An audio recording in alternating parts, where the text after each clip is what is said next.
Ladies and gentlemen, the recipients of the Charles Frankel Prize Awards: Bill Ferris, Charles Carroll, accepted by Lisa White, David McCauley, David McCullough, Bernice Johnson Regan.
Ladies and gentlemen, the President and First Lady of the United States.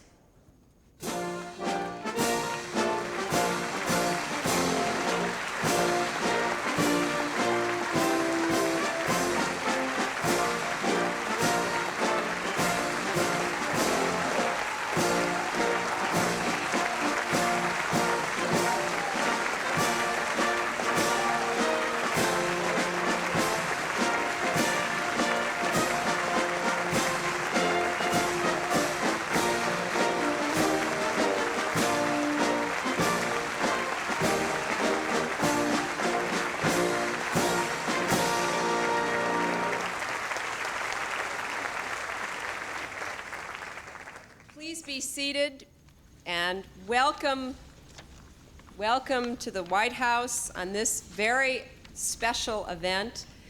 The President and I look forward to this day as much as any other during our year because we all have a chance to honor great Americans and their contributions to our artistic and cultural life together.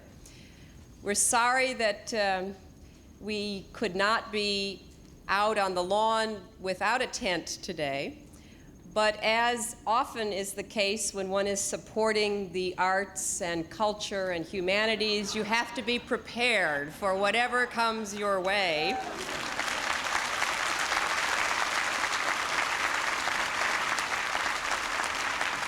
And I don't think we could have had any group of Americans more resilient and persistent than the ones we have here today.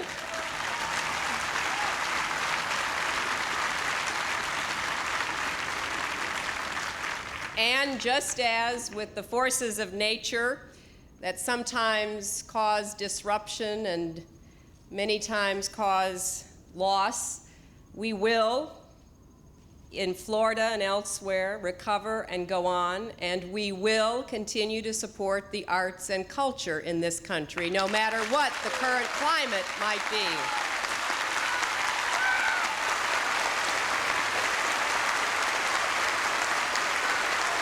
You know,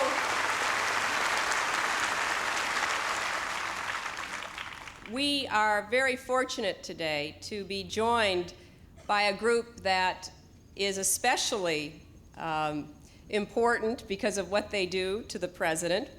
The New Century Saxophone Quartet from South Carolina, and they're North Carolina, are celebrating their 30th anniversary. And when the President met all of them, they spent a good long time comparing notes on their various saxophones. So we are pleased they could be part of this celebration today. I'm also glad to welcome here Many of the artisans who contributed to the White House collection of American crafts, which was originally on display here in Washington, will be on display in Los Angeles and New York. And I'd like to ask all the crafts artisans who have joined us to please stand so that we could also thank them for their contributions.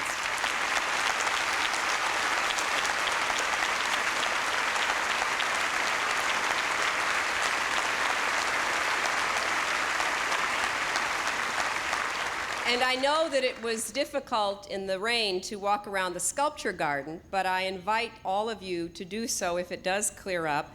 This is our third exhibition of 20th century American sculpture at the White House, and this series showcases works from museums in the West and Southwest. And we are very grateful for the contributions from around the country that have made this possible. I also want to say a special word of thanks to all of the people who were introduced earlier: the National Council on the Arts, the National Council on Humanities, the President's Committee on the Arts and Humanities, the Institute of Museum Services, men and women who share a commitment to our common artistic and cultural life. And they have been putting in long hours on behalf of all of us in bringing the news of what it means to be supportive of the arts to every corner of America. Now I would like to introduce someone who is himself at least a sometime musician, a great appreciator of the arts and humanities, and who probably more than anyone in the world every day loves living in a museum, the President of the United States.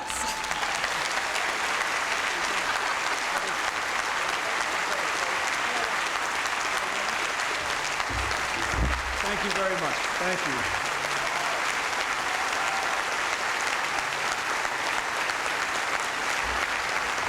Thank you very much. Thank you. Thank you. Thank you. Thank you. Thank you very much. It's an eerie feeling being introduced by your wife. You never know what's going to be said. You're steeling yourself for the discipline not to show any adverse reaction. We're having a good time today, Hillary and I are. We love this day. We look forward to it. And we thank all of you for coming. We thank especially Senator Pell and Senator Simpson. Thank you for coming. We're glad to see you.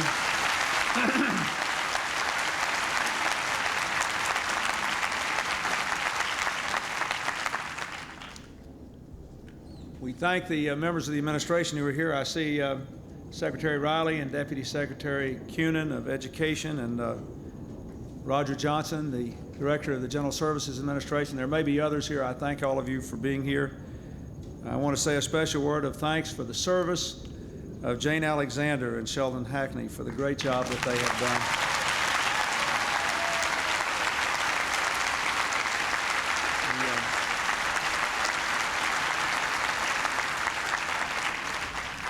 I thank my good friend John Bradamus, the chairman of the President's Committee on the Arts and Humanities, and Diane Frankel, the director of the Institute for Museum Services, and I thank all the members of the Arts and the Humanities Councils who are here for their willingness to serve. It's a great honor for me to be able to present today the National Medal of Arts and the Charles Frankel Prize in the Humanities to a distinguished group of Americans who have lived their lives as builders, bringing people enlightenment, bringing people enjoyment, advancing the cause of human knowledge and human understanding and the joy in life. Before I do that, I think I ought to say we've had a couple of pieces of good news this morning at the White House, which at least are not inconsistent with what so many of these people have given their lives to.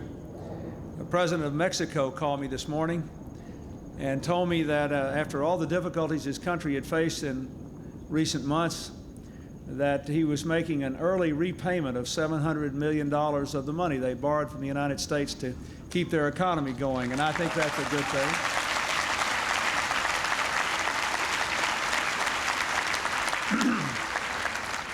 You know, when you loan money, you never know whether it's a good thing or not till it's too late to do anything about it.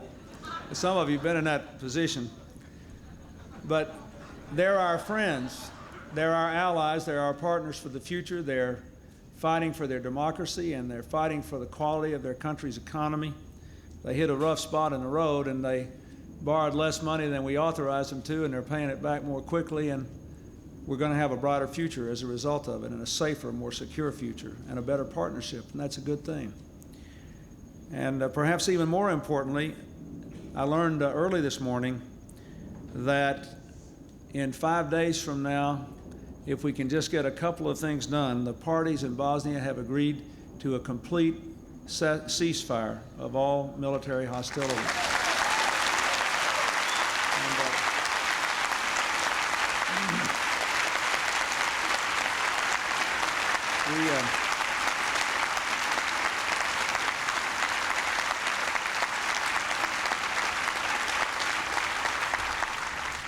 They have furthermore agreed to come for what are called proximity peace talks. I'll tell you about that in a minute. That's a government language word. To the United States to actually talk about hammering out a final peace agreement in late October. So this is a good day for the cause of peace and prosperity in the world and in the United States. Proximity peace talks means that they'll all come to the same country, to the same town, to the same place, but they'll let us talk to them and they won't talk to each other until but that's better than it's been. And sooner or later we'll all find out we have more in common than we do dividing us, and that's the lesson that we hope the American people keep in mind as we go through the next months and years as well.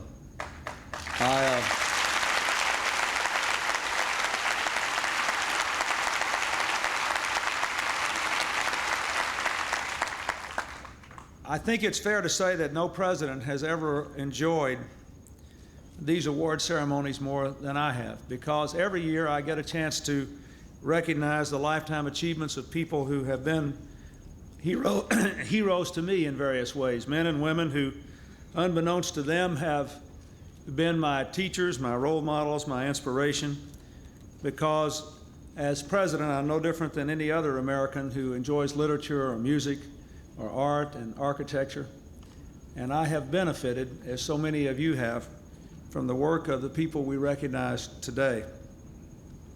These awards call attention to the lives of 17 individuals in one organization who have worked to enrich the lives of millions and millions of Americans, millions of people around the world, and have made this country a stronger, better, richer place. They are genuine examples of the American ideal, and their work as a whole is a national treasure. The arts and humanities have energized the American dream in so many ways. The soul of our country has literally been shaped by the vision of our artists and the creativity of those whom we honor here today. And many others in the past have helped America to become and to remain the freest, most democratic nation in the world. Through the arts and humanities, we assert both our oneness and our diversity. And in celebrating this ideal, we move forward together. Human creativity is clearly the most powerful force on earth, and these awardees have exercised that power to the fullest. They have woven for us a wonderful mosaic of music and dance, art and literature to comfort and inspire a troubled world. The importance of this work is more important now perhaps than ever before, as our country and our world go through a period of unprecedented change. Changes that are both bringing us together and ripping up the bonds that have united us in the past. In a nation as diverse as ours, our arts and our humanities are bridges to help us reach out to one another and understand one another better. Projects like the NEH's National Conversation are truly helping us to accomplish this. In the face of those who would divide us, we must remain steadfast in supporting the arts and humanities as a way of coming together while we celebrate our diversity. Our support for them is not the preservation of some extravagant cultural elite. It is the preservation of our cultural tradition for all Americans, and especially those who, unlike me and so many of us, are not part of anybody's elite, and they need their country to make sure they have access to the great heritage of America as well.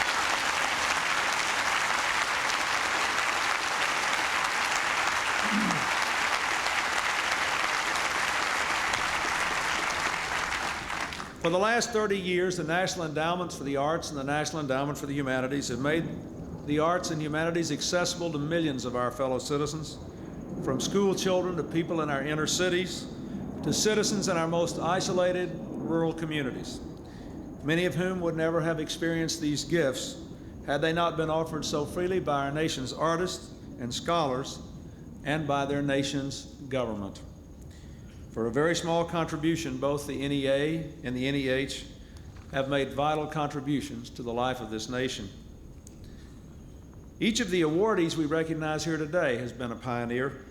Sometimes they've made us laugh, sometimes they've helped us cry, sometimes they've challenged us to see the error of our ways, sometimes they've helped us to celebrate the strength of our goodness, but always they have lifted us to higher ground.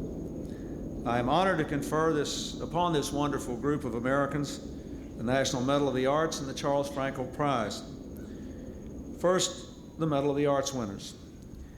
Licia Albanese. The beginning of her career came as something of a surprise.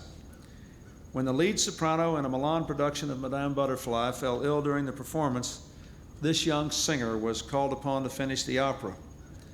Her performance that evening brought the house down, and a career that spanned more than 30 years was launched. She went on to leading roles in operas all around the world, always creating characters memorable not only for the arias they sang, but for their intense vitality. She had the rare ability to combine her great talent as a singer with equal talent as an actress. It was once said that Licia Albanese had the two qualities which all great artists have: simplicity and sincerity. Most recently, she and her late husband founded the Puccini Foundation, and she has worked tirelessly for the benefit of opera and its survival as an art form. Please welcome our first honoree, Licia Albanese.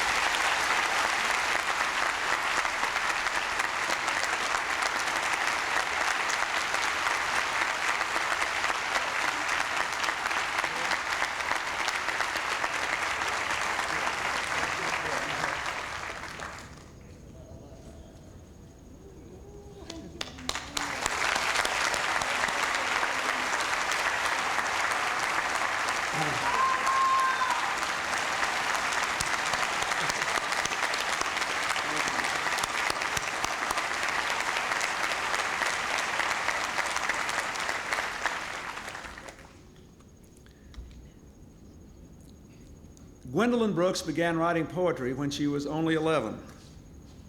And at the age of 13, her first poem was published. More than 75 others followed while she was still a teenager. For 4 decades, Gwendolyn Brooks has drawn on the Black experience to create poetry that speaks to all of us in a frank and familiar way. She served as the poetry consultant to the Library of Congress, and today is the Poet Laureate of Illinois. In 1949, she was awarded the Pulitzer Prize for Poetry. She has kept alive the culture of her roots through the cultivation of her words. Gwendolyn Brooks.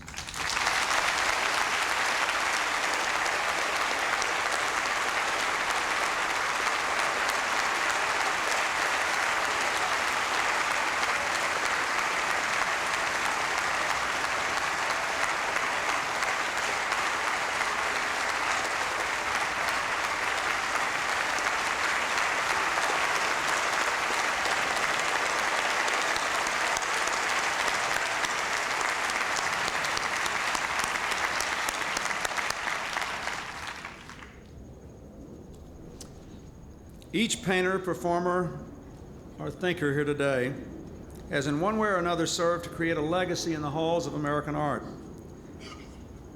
Their contributions shall be forever remembered in their fields and beyond.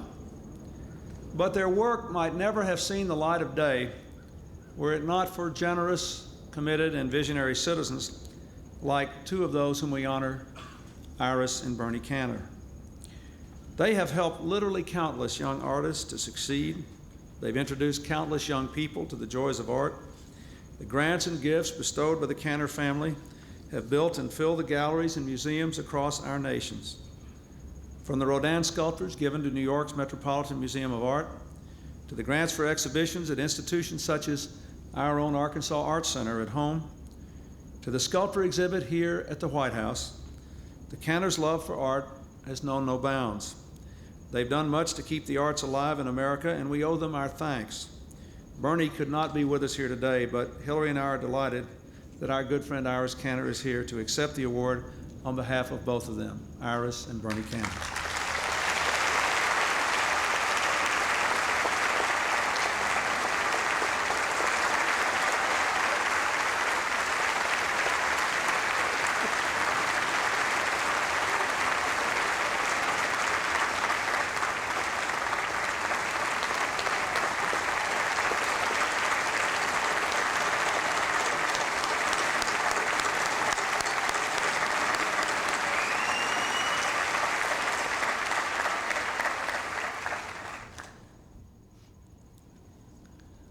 It's a special honor for me today to honor another husband and wife team that has shown that a commitment to the issues facing the world around us can be just as important a part of their lives and our lives as a commitment to the art one creates. Ossie Davis and Ruby Dee met in 1946 performing in a Broadway version of Jeb Turner. I want to say that again. They met in 1946 while performing in a Broadway version of Jeb Turner, a play in which she was violating the child labor laws at the time.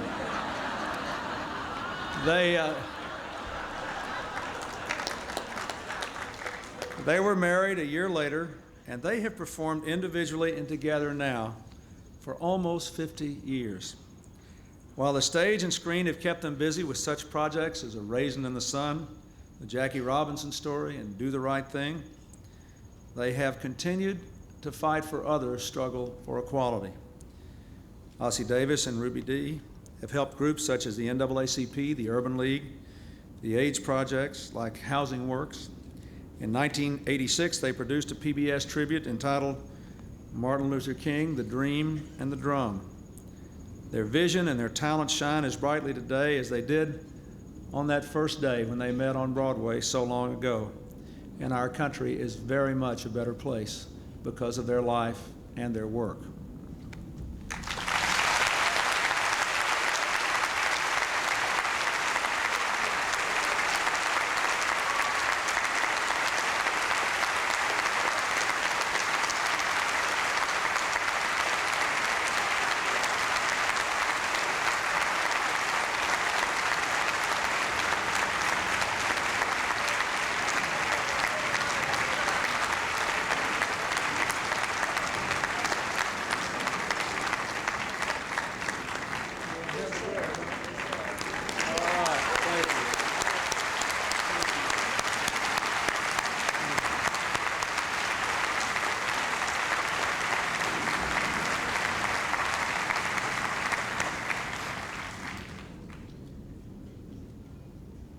Having written no fewer than 100 pieces of music by the time he graduated from high school, David Diamond was well on his way to becoming one of America's most accomplished and disciplined composers very early in his youth. His dedication and commitment throughout his distinguished career has made him a master at the craft of creating music. He's a proud adherent to the classical tradition and has made outstanding contributions to the field for more than 60 years now. An inspiration both to those within his field as well as those who simply enjoy the music he creates. David Diamond truly exemplifies the spirit of American creativity. Mr. Diamond.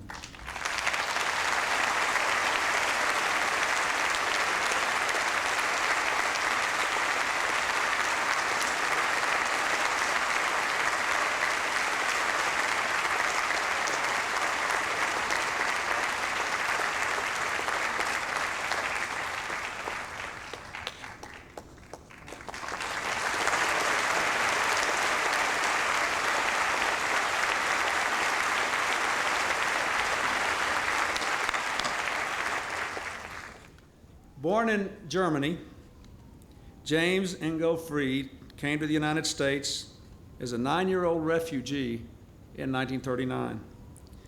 After earning his architectural degree in 1953, he joined the offices of I.M. Pei and Partners.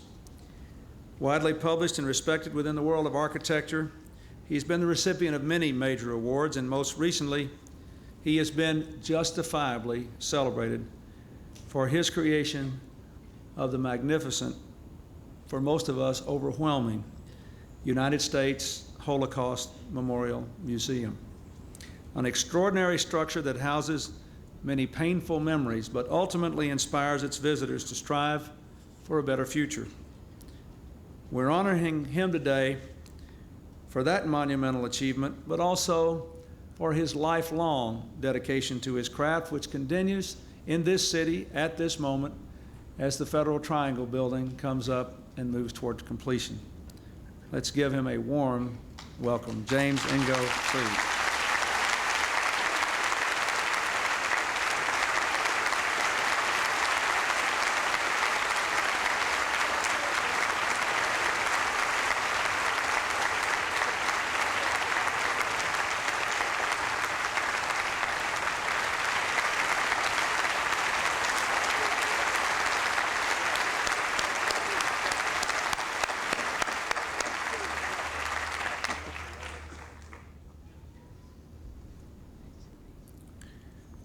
Our next awardee obviously needs no introduction.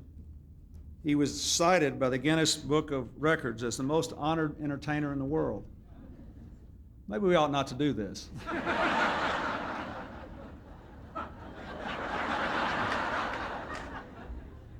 Bob Hope has more than 1,000 awards and citations for his humanitarian and professional success. He's been honored more than, I think, 5 times by the Motion Picture Academy, including receiving an honorary Oscar and the Jean Hersholt Humanitarian Award. But I know something that some of you probably don't know. He would far rather go down in history as a great golfer. This morning when I saw him, I said, Bob said, well, how's your golf game? I said, it's pretty good, but it's too rainy today, we can't play.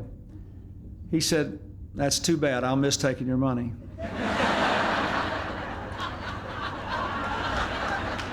Unfortunately, that's not as funny as you think it is. Known the world over for his wonderful wit and sense of humor, Bob Hope has brought laughter, pleasure, a happier outlook on life to a generation of American citizens, and especially to our troops in uniform all around the world. He began entertaining American servicemen and women even before World War II, and he's done it in every conflict since. In 1971, Bob Hope took his commitment to the people of America one step further by applying for a visa to Laos to help negotiate the release of our prisoners there. When he wasn't performing across oceans, Bob Hope was making films and making people laugh here in America. I can honestly say that those films are still making all the members of my family laugh every time they're shown on the television here. But even with his busy career, Bob Hope never lost sight of the truly important things in life, helping people in need. He's helped raise more than $1 billion for hospitals, for the disabled, the Boy Scouts, and numerous other health and human service causes. His annual golf tournament every year, which he still plays in, directs, and manages, is an example of a man whose commitment to doing this kind of work truly is a lifetime endeavor. He is perhaps the finest example of a successful American entertainer whose greatest performance is in what he does off stage every day. I am so delighted that Bob Hope and his wonderful wife Dolores are both here today, and I'd like to ask Bob now to come up and receive his award. Mr. Bob Hope.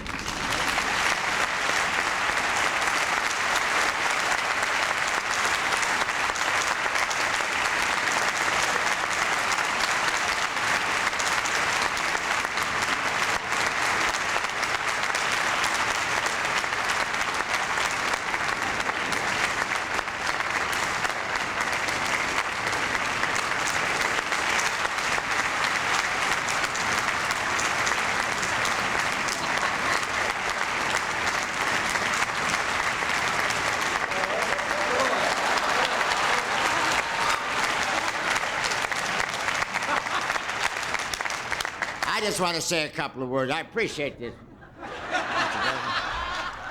But we were last year during our golf tournament, I called the president and I said, you think you could get out here and play with us during our tournament? And he said, I don't know. And I got a hold of Mr. Bush, George Bush, and I got a hold of President Ford. And the four of us played. And we raised $1,400,000 for the hospital out there.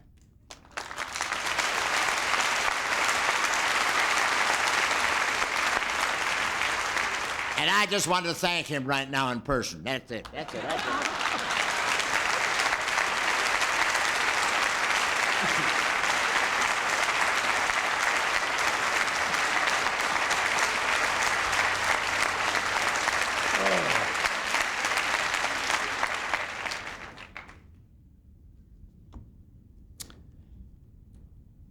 American art is not limited to portraits or landscapes or still lifes. The broad range of subjects reflects the diversity of American experience. Roy Lichtenstein is one of the pioneers who challenged convention and opened our eyes to new styles of expression.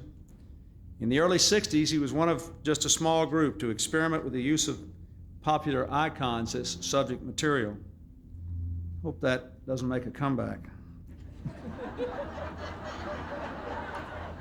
His works are well known and have appeared in numerous exhibitions all around this country. In addition, Roy was one of several artists commissioned to work on the New York State Pavilion for the 1964 World Fair.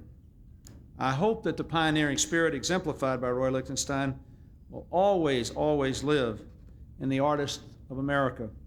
It's been a real honor for Hillary and for me to get to know Roy and his wife and his work, and we're very grateful for it and glad to honor him here today. Roy Lichtenstein.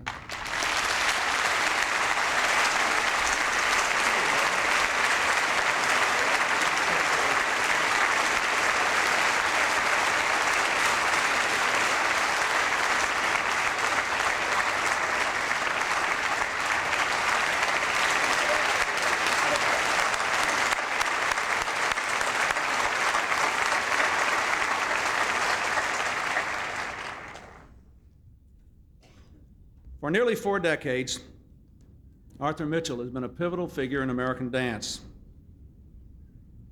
Protege of the great George Balanchine, he was the first African-American dancer to become a principal artist in the New York City Ballet. After leaving the company in 1966, he went on to a career on Broadway and as an artistic director. But always, always, there was the call of his home, Harlem. Following the death of Martin Luther King Jr. in 1968, the next year, Arthur Mitchell realized a dream by returning to Harlem as the founder of the Dance Theater of Harlem. It is now recognized as one of the world's premier dance troupes. His dedication to young people and to dance are truly legendary. We are honored by his presence here today and by the lifetime of creativity, achievement he has demonstrated, and most of all, that he found a way to go back to his roots and lift people up with their God-given talents. Mr. Arthur Mitchell.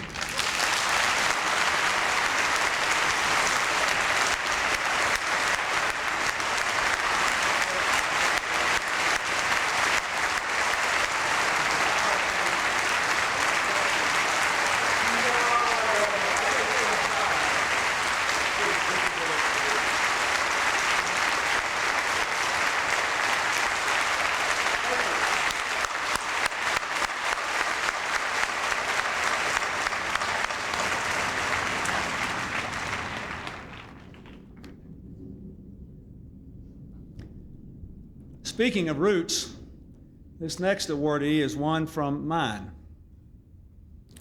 Bill Monroe is heralded as the father of bluegrass music, a title that is a fitting tribute to his truly innovative and inventive style. Bluegrass is known for its free improvisation, and in its way, it embodies the essence of the American spirit. Bill's own roots stem from rural Kentucky. When he was just 10 years old, he began to play the guitar and the mandolin. Along with his two older brothers, Charlie and Birch, he made music on the front porch of their family home. Later, Bill Monroe and his Bluegrass Boys established themselves as more than just a string band by blending different vocal harmonies with instrumental solos. And over the years, the band continued to gain recognition for its novel combination of instruments. Bill Monroe was inducted into the Country Music Hall of Fame in 1970 and joined the International Bluegrass Music Association's Hall of Honor in 1991. For people who follow and love that music, Bill Monroe is truly an American legend. He's added so much through his lifetime career to the rich heritage of this great nation's music. Mr. Bill Monroe.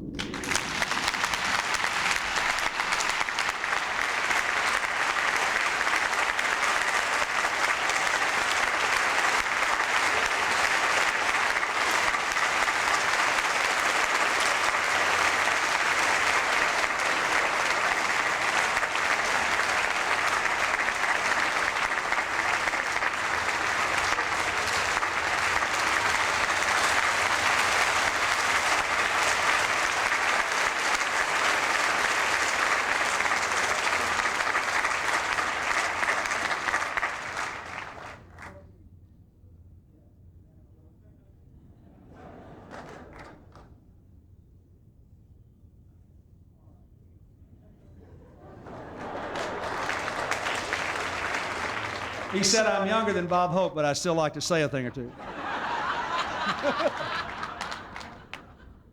Bob Hope is a great man. I'm glad that he's here. But what I wanted to tell you folks, I have played for the last 4 presidents of the United States. President Carter, President Reagan, President Bush, President Clinton here. Thank you. And they all tell me that the music I originated belongs to America, and I'm really proud of that. It's a great honor. Thank you.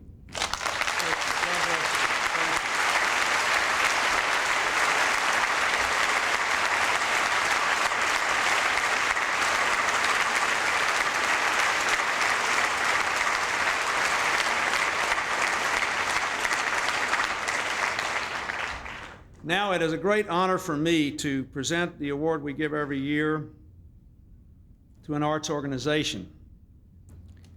As the largest and most comprehensive arts and education program in the entire nation, Urban Gateways has been cited as a model by the National Endowment for the Arts. In 1994 alone, Urban Gateways reached over 1 million people in over 11,000 programs established in Chicago area schools. Armed with the belief that exposure to the arts is crucial to personal development, the program helps bridge the gap between Chicago's vast cultural wealth and the huge number of children from disadvantaged communities.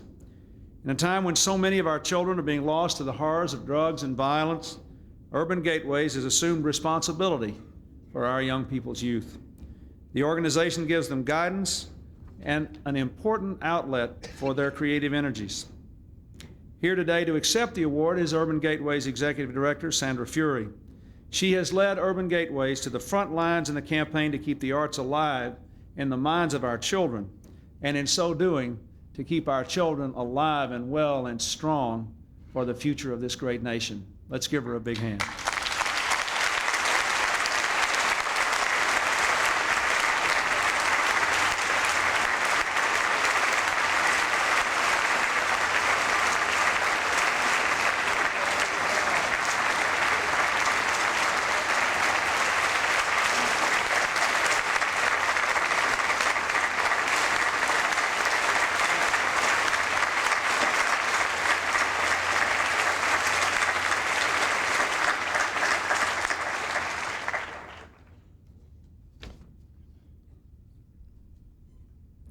And now it is my honor to introduce the winners of the 1995 Charles Frankel Prize.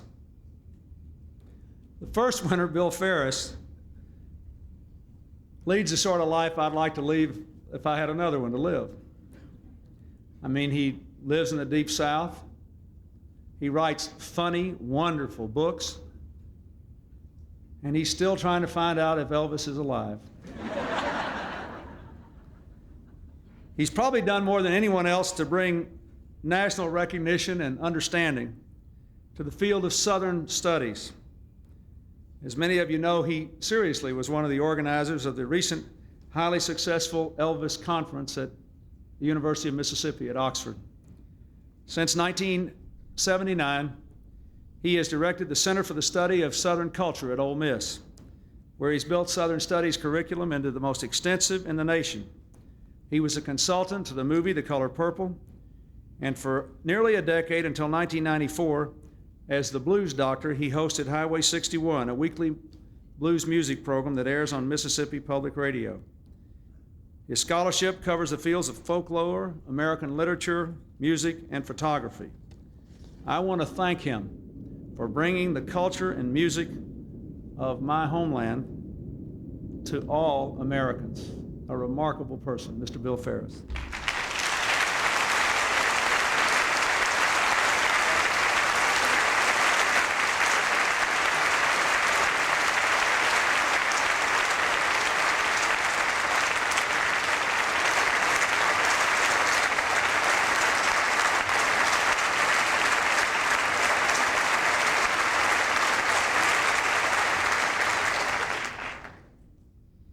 Too often, television overlooks the lives and poignant stories of ordinary Americans who may not show up on the evening news, but whose extraordinary lives keep our country going.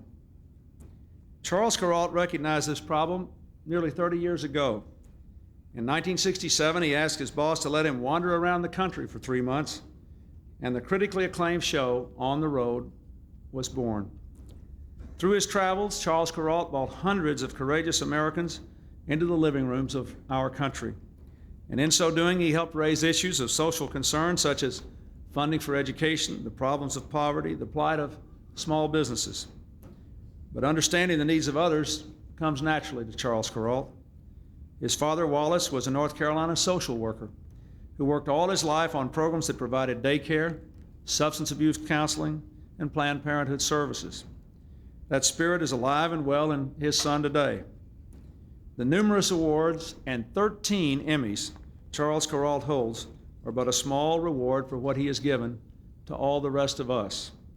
It's unfortunate that he was unable to attend today. We send him our wishes for a very speedy recovery from surgery that he had earlier this week, and we're glad that here to receive his award is his daughter, Lisa Kuralt White.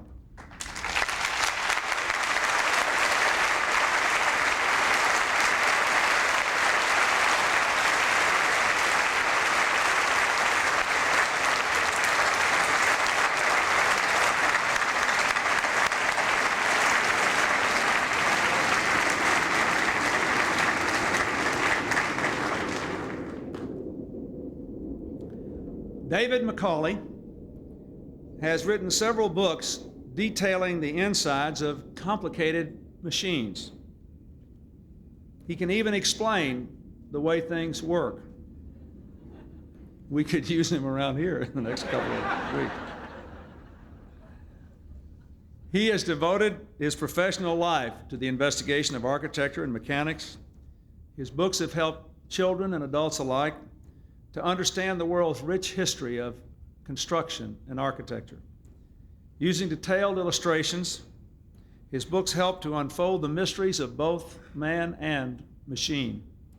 David Macaulay's works serve as a bridge between humankind's earliest attempts at building and the most modern techniques of today.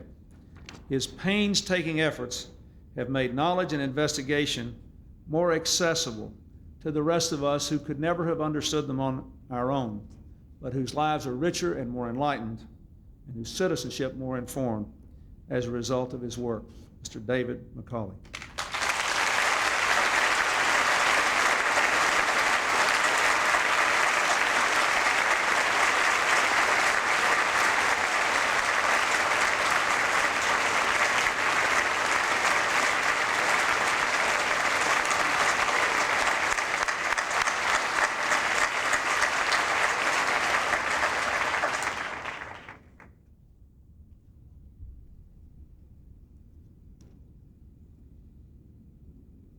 All of us know that history well written and well learned can be a great teacher. It can demonstrate what we are capable of at our best and what we may do wrong at our worst. In his remarkable body of work, David McCullough has shown us the true character of many of our country's most heroic figures and many of its most important events and eras.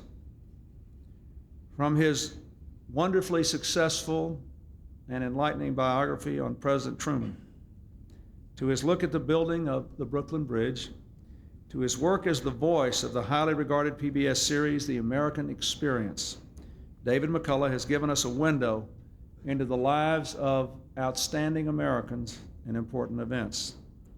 His work emphasizes the value of history and our place in it. And along with his research, he spends many hours working for the preservation of historic sites, of public libraries, and of other institutions across America, which enable us to preserve and learn about our roots. We should never forget what David McCullough has asked us to remember, and we should never forget his incredible contribution in helping us to preserve that memory. Mr. David McCullough.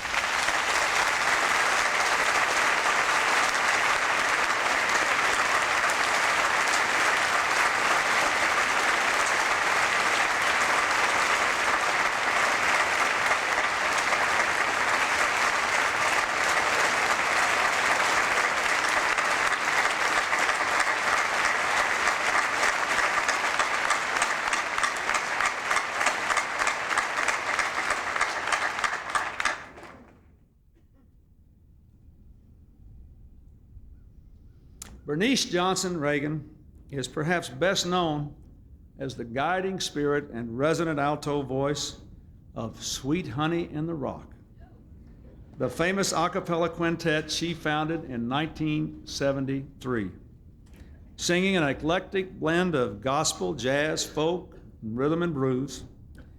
The group has carried its message of world peace, women's rights, and racial harmony on tours throughout our nation and throughout the world. If that were all she had done, Professor Reagan would be worthy of this award. But her creative energy is truly unlimited. For nearly 35 years, she's helped to preserve, celebrate, and illuminate the rich heritage of African American music as a civil rights activist, as a singer-composer, an author, an historian, a museum curator. Since 1993, she's been Distinguished Professor of History at American University here in Washington. Her latest contribution to public understanding of African American music is the 26-part radio documentary, Wade in the Water, African American Sacred Music Traditions, which aired beginning in 1994 on national public radio stations nationwide. She's a messenger of peace, and I am deeply honored that she's with us today. Sweet Honey in the Rock, for those of you who haven't heard it, is a truly inspiring experience, but the work of her life is even more inspiring. So,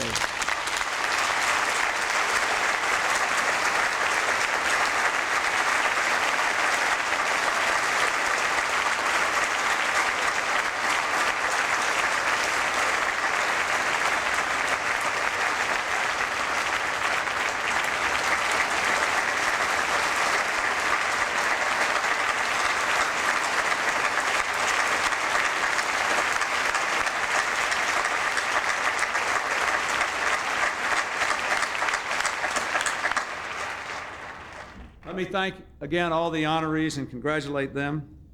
Thank all of you for coming. Let me thank all the distinguished saxophonists who came here to be with us today for their work. Thank you all for your contributions and your devotion to the American way of life. God bless you all. Thank you.